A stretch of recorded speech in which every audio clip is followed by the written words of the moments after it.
Assalamualaikum warahmatullahi wabarakatuh. Selamat pagi Bapak dan Ibu. Perkenalkan, nama saya Fani Ananda Putri dan bersama teman saya Dewanti Resmayanti. Kami dari kelas 05 SMJE 002 Prodi S1 Manajemen Keuangan. Pada kesempatan ini, kami akan mempresentasikan hasil jurnal kami yang berjudul Analisis Rasio Keuangan dalam menilai tingkat kesehatan keuangan PT Unilever Indonesia periode 2015 sampai dengan 2024 dan bertujuan untuk mengetahui 3 rasio keuangan PT Unilever Indonesia, yaitu rasio profitabilitas, rasio solvabilitas, dan rasio likuiditas. Kesehatan finansial penting untuk menilai kinerja dan prospek perusahaan jangka panjang. Penelitian ini menganalisis kondisi keuangan PT Unilever Indonesia Tbk tahun 2015 sampai 2024 dengan pendekatan deskriptif kuantitatif berdasarkan laporan tahunan. Rasio yang digunakan mencakup profitabilitas, solvabilitas, dan likuiditas. Pendahuluan. Kesehatan keuangan penting untuk menjaga keberlanjutan bisnis, terutama saat kondisi ekonomi tidak menentu. Evaluasi dilakukan melalui rasio profitabilitas, solvabilitas, dan likuiditas yang menunjukkan efisiensi dan kemampuan memenuhi kewajiban. Penelitian sebelumnya umumnya terbatas pada periode rasio tertentu.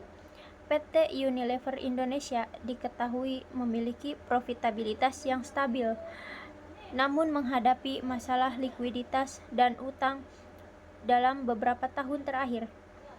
Penelitian ini menganalisis ketiga rasio secara menyeluruh dari 2015 sampai 2024 untuk memberikan gambaran komprehensif kondisi keuangan dan dasar pengambilan keputusan.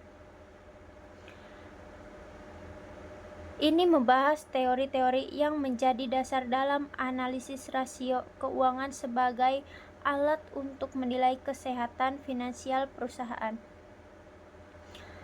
1. Grand Theory menurut Brigham dan Houston. Teori ini menjelaskan bagaimana perusahaan mengelola asetnya untuk memaksimalkan nilai. Rasio keuangan digunakan sebagai indikator objektif untuk menilai kinerja dari sisi likuiditas, solvabilitas, profitabilitas, dan aktivitas. 2. Middle Theory. Teori ini menilai kinerja keuangan perusahaan dengan mengolah data akuntansi melalui rasio keuangan.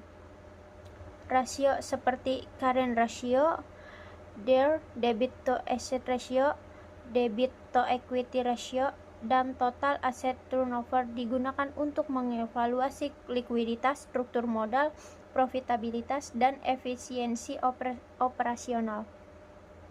3. Applied Theory. Teori ini menjelaskan penggunaan rasio keuangan sebagai alat untuk menilai kondisi finansial perusahaan secara kuantitatif.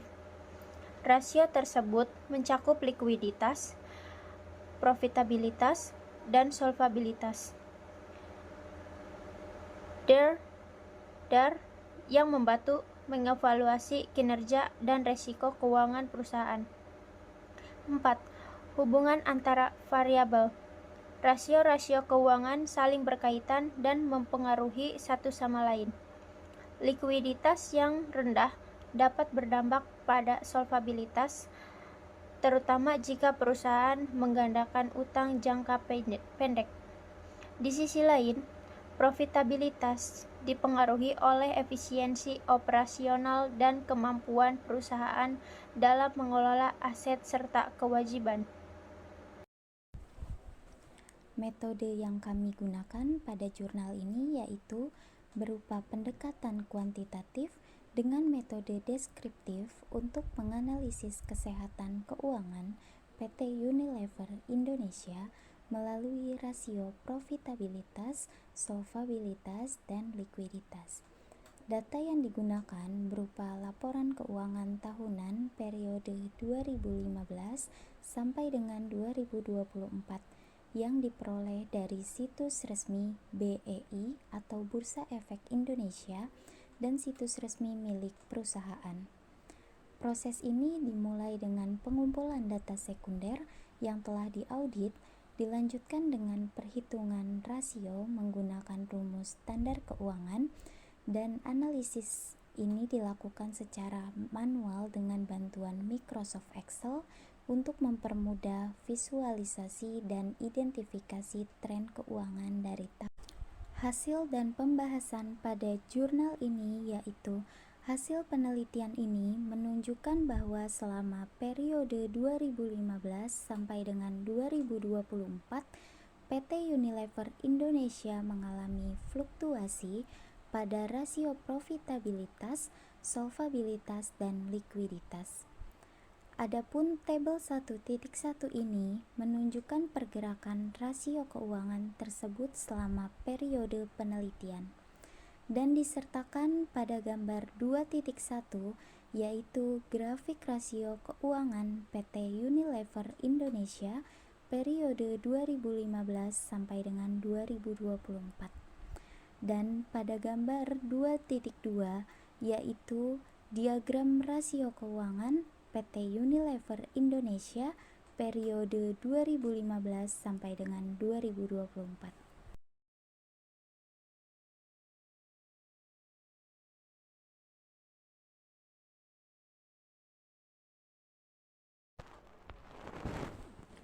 Pembahasan dari jurnal ini yaitu berdasarkan analisis rasio keuangan dari tahun 2015 sampai dengan 2024, PT Unilever Indonesia dapat dievaluasi melalui 3 kategori utama, yaitu rasio profitabilitas, solvabilitas, dan likuiditas. Return on Asset atau ROA menunjukkan tren penurunan dari 37,20% menjadi 20,99% yang mengindikasikan berkurangnya efisiensi perusahaan dalam menghasilkan laba dari total aset yang dimiliki. Di sisi lain, pada Return on Equity atau ROE menunjukkan peningkatan dari 121,22% menjadi 156,74% yang mencerminkan pertumbuhan laba atas modal sendiri. Meskipun kenaikannya tidak selalu menunjukkan pola yang konsisten. Adapun pada rasio net profit margin atau NPM dan gross profit margin atau GPM juga mengalami penurunan bertahap, menandakan adanya tekanan terhadap laba bersih dan laba kotor yang kemungkinan disebabkan oleh kenaikan biaya operasional atau penurunan efisiensi dalam pengelolaan biaya. Dari sisi solvabilitas, debt to asset ratio atau DAR meningkat dari 69,31% pada tahun 2015 menjadi 86,61% di tahun 2024. Kenaikan ini menunjukkan bahwa porsi utang dalam struktur aset semakin dominan. Hal ini diperkuat dengan peningkatan tajam pada debt to equity ratio atau DER dari 225,85% menjadi 646,59%, yang menunjukkan ketergantungan perusahaan terhadap pembiayaan dari utang yang semakin besar. Kondisi tersebut bisa menjadi perhatian karena berpotensi meningkatkan risiko keuangan apabila tidak diimbangi dengan kinerja laba yang stabil. Sementara itu, rasio likuiditas perusahaan menunjukkan perbaikan yang positif. Current ratio meningkat dari 69,31% menjadi 86,61%. Sementara quick ratio juga menunjukkan kenaikan dari 54,71% menjadi 70,99%. Meskipun cash ratio mengalami beberapa fluktuasi, angka tersebut tetap berada di atas 1%. Pada sebagian besar periode analisis, peningkatan ini mengindikasikan bahwa perusahaan memiliki aset lancar yang cukup untuk memenuhi kewajiban jangka pendek, serta mencerminkan kondisi likuiditas yang relatif sehat dalam mendukung kelancaran aktivitas operasional. Kesimpulan pada jurnal ini yang pertama yaitu kondisi keuangan pada PT Unilever Indonesia periode 2015 sampai dengan 2024 tergolong baik dan stabil.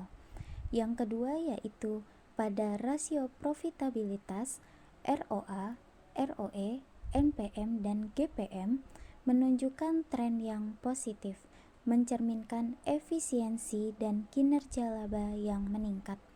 Dan yang ketiga yaitu pada rasio solvabilitas DAR dan DER menurun, mengindikasikan beban utang perusahaan semakin ringan.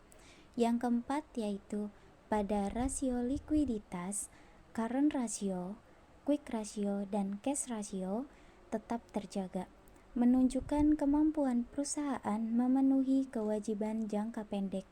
Dan yang terakhir yaitu penelitian ini menunjukkan bahwa analisis rasio keuangan efektif dalam menilai kinerja finansial perusahaan. Adapun saran pada jurnal ini yaitu penelitian selanjutnya dapat mempertimbangkan faktor eksternal seperti kondisi ekonomi global dan kebijakan pemerintah. Adapun dibuatnya jurnal ini untuk memenuhi nilai ulangan tengah semester pada mata kuliah metodologi penelitian. Sekian hasil presentasi dari isi jurnal kami, kurang lebihnya mohon maaf. Wabillahi taufik wal hidayah. Wassalamualaikum warahmatullahi wabarakatuh.